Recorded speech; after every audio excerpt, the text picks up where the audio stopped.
لا يزال الخير حيا لا يزال، إن في الدنيا سلاما وظلال. أخبر الأيام أنها في وصال، قم بنا وانظر لآيات الجمال.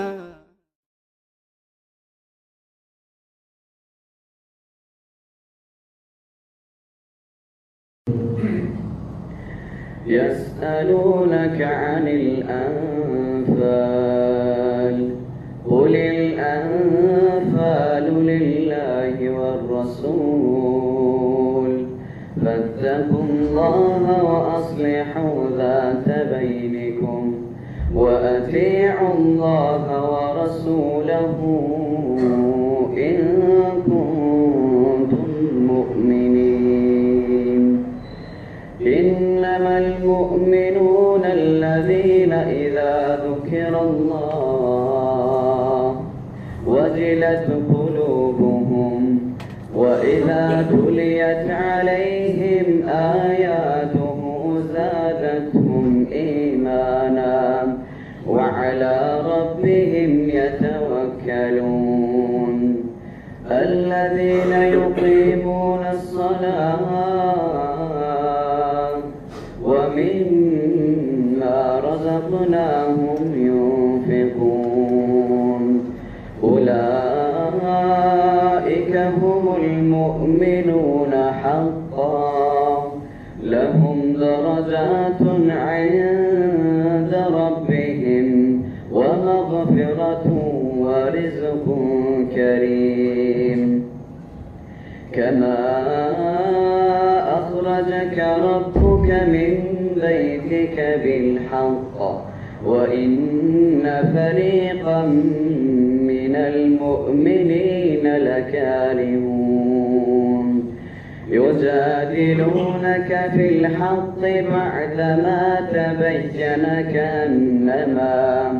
كأنما يساقون إلى الموت وهم ينظرون.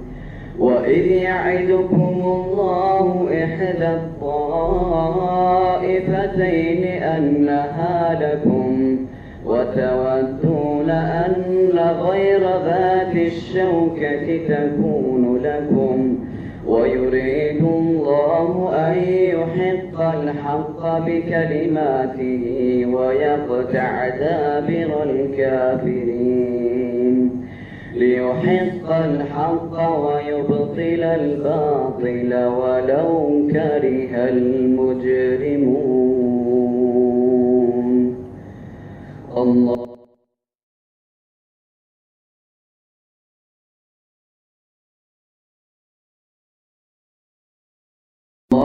أكبر.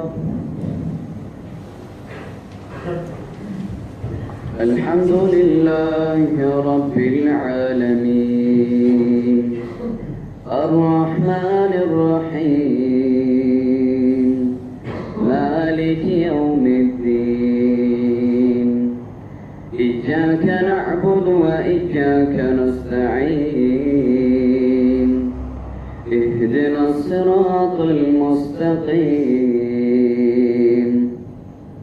صراط الذين أنعمت عليهم غير المغضوب عليهم ولا الضالين.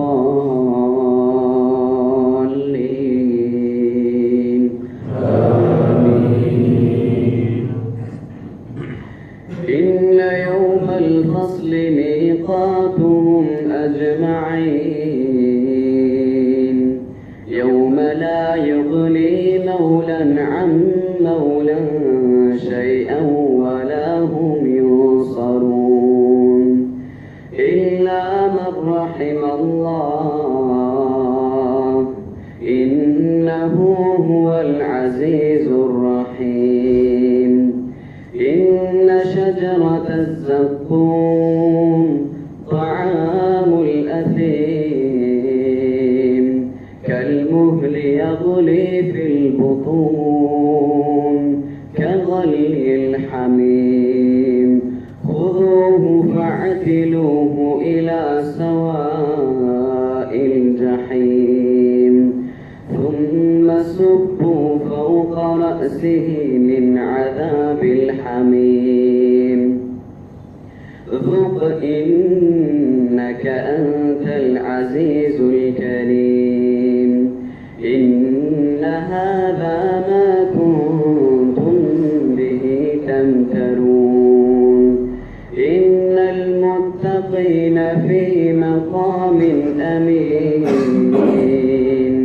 في جنات وعيون يلبسون من سندس واستبرق متقابلين كذلك وزوجناهم بحور عين يدعون فيها بكل فاكهة آمنين لا يذوقون فيها الموت إلا الموتة الأولى ووقاهم عذاب الجحيم فضلا من ربك ذلك هو الفوز العظيم فإنما يسرناه بلسانك لعلهم يتذكرون